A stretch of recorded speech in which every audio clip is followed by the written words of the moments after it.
Hi, it's Roger here with episode 32 of Entrepreneur TV, and I am back at Vision Villas in Bali, where this is going to be all around how to build a high-performing team.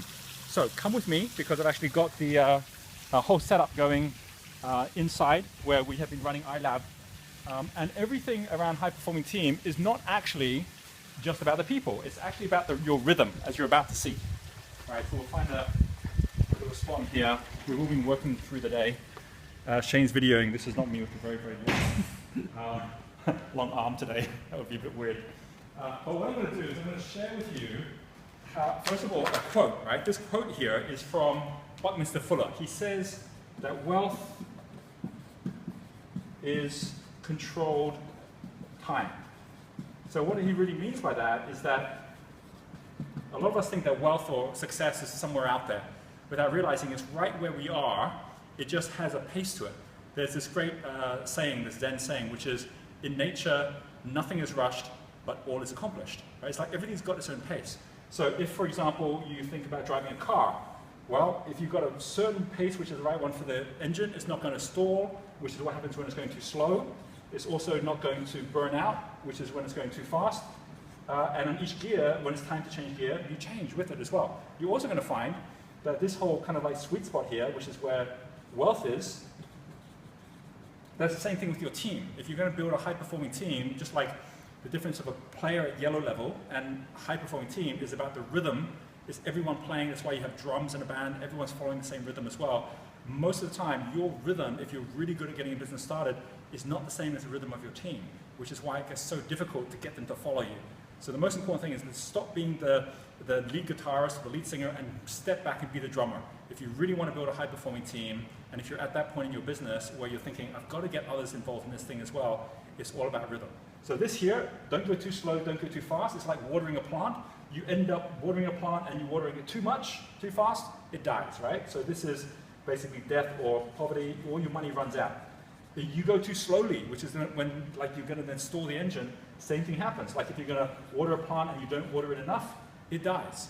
So there's going to be, nature always is going to go at a certain rhythm, and your business has a rhythm as well. Okay, so let me show you what that rhythm is, because it's not just about one rhythm.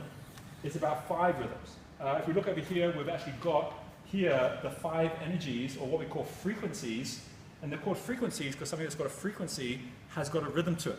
And each of these 5, from the question why, to the question what, to the question who, to the question when, and the question how, also has a different frequency in your team and in your business as well. And you're about to see why, if you're actually trying to run a business and you're blaming your team for it not working well, you're about to see exactly why this is.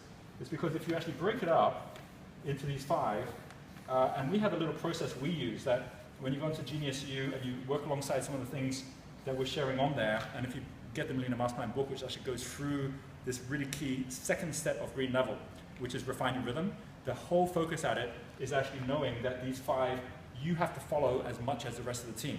That it all starts with the big why, which is like the water question. It's like, what's the mission of the business? And we have something that we create, which some companies call a mission, some call a purpose statement, but we call it an enterprise promise, and we have a certain process to follow for this, where an enterprise promise is what you're saying your company stands for. And all rhythms have 2 steps. They have one, which is renew, which is let's move the whole thing over, and review, which is everything still okay?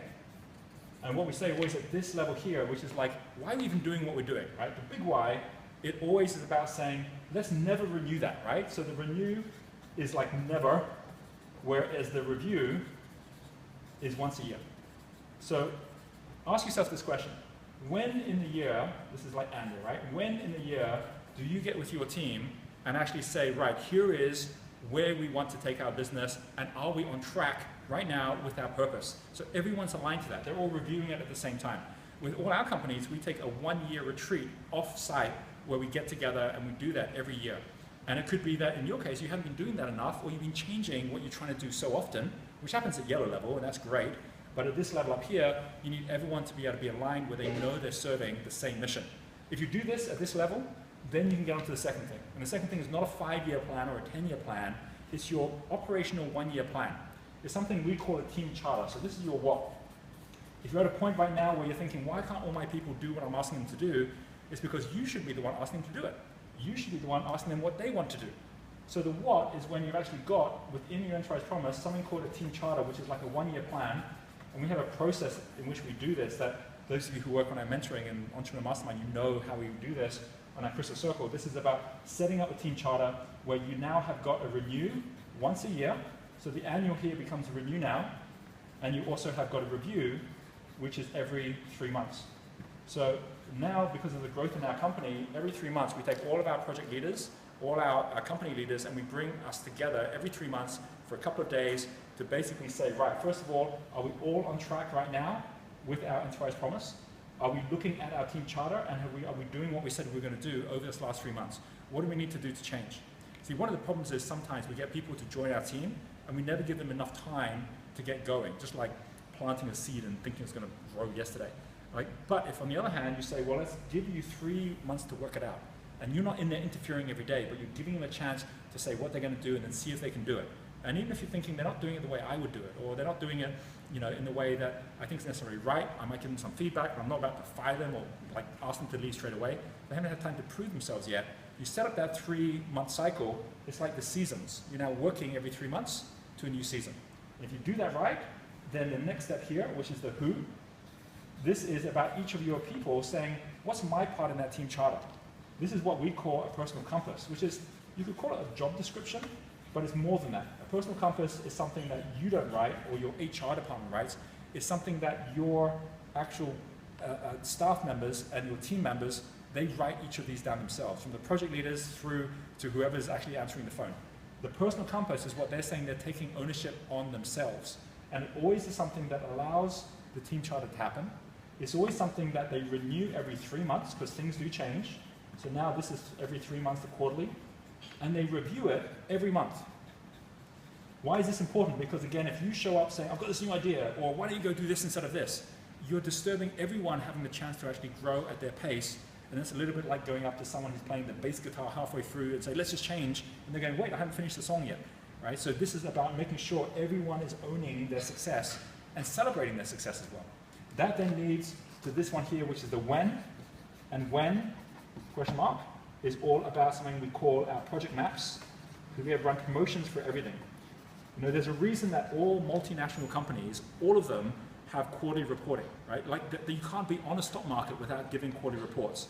It's because every 3 months, all your investors and stakeholders want to see what is it you've actually achieved so far, and do you have a plan to get to what you said you were going to do? So this happens when you actually think about a project map, so that you've got 3 months to get something done. So now you've actually got a project map where you're reviewing it every month to say, are we on track with what each person said they were going to do? And at the same time, you're actually, oh, that's a renew, sorry. And then we've also got the review, which is weekly. Here's how I run my businesses. Every week, I'll have one meeting, which happens on a Wednesday for 1 hour with every project leader and company leader within all of our organizations. One meeting. That's run by our general manager, who's Sandra. We have all of our different project heads, and we also have got all of our different company heads on that one meeting.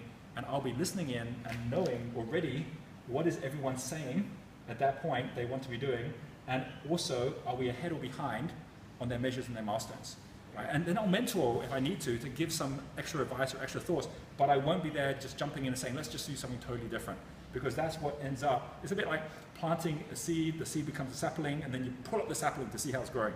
And what happens is that always uproots everything all the time. So if that then leads to this one here, which is the how. The final thing on the how is that we have got here something called our flight deck. And the flight deck is where we have, on the one hand, our renew, which is once a week. We say, what do we need to change? If we were behind 1 week, what are the new numbers for next week? And then the review, which is daily. Now, it's really real time. We can look at it any time, but all the data is already there, which means that I'm never waiting until the end of the month to find out how we're doing financially. I'm never checking out, like calling someone, what are our stats on this? They're all showing up on our flight deck, and that's something which is online that we can all see, and it means I can travel anywhere around the world, and in that traveling, I'll still be able to actually get connected to what's happening on a daily basis. Our hearts beat at a different rhythm to our lungs breathing, which also has a different rhythm to every other process in our body as well. When you let everything go at its right rhythm, and you find every team member able to focus at what they need to focus at, Plus, give them the opportunity. If they see something they want to see change, they know they can bring that up at the quarterly meeting. If they think that we're off direction with the entire business, they know they can bring that up once a year when we actually have our retreat. Then everyone can get on to do the things that they're meant to do. And really, that's the power of refining your rhythm. The step 2, a green level. So I highly recommend that if you are not yet at that green level, you remember this video for when you get to that level where you're creating a high-performing team. If you are at this level and you're looking to build that high-performing team, start by saying, what's the rhythm that I'm putting in place that's allowing everyone to be able to achieve success at their level? And if you follow that process where you're the drummer and keeping the rhythm, you're going to be amazed at just how much more you can get out of everyone on your team and how much you can scale this from something which is doing $100,000 or $500,000 to $1 million to $100 million using exactly this same rhythm as well. Until the next episode, I hope you've enjoyed this one, and we'll be catching up in a week's time. See you later.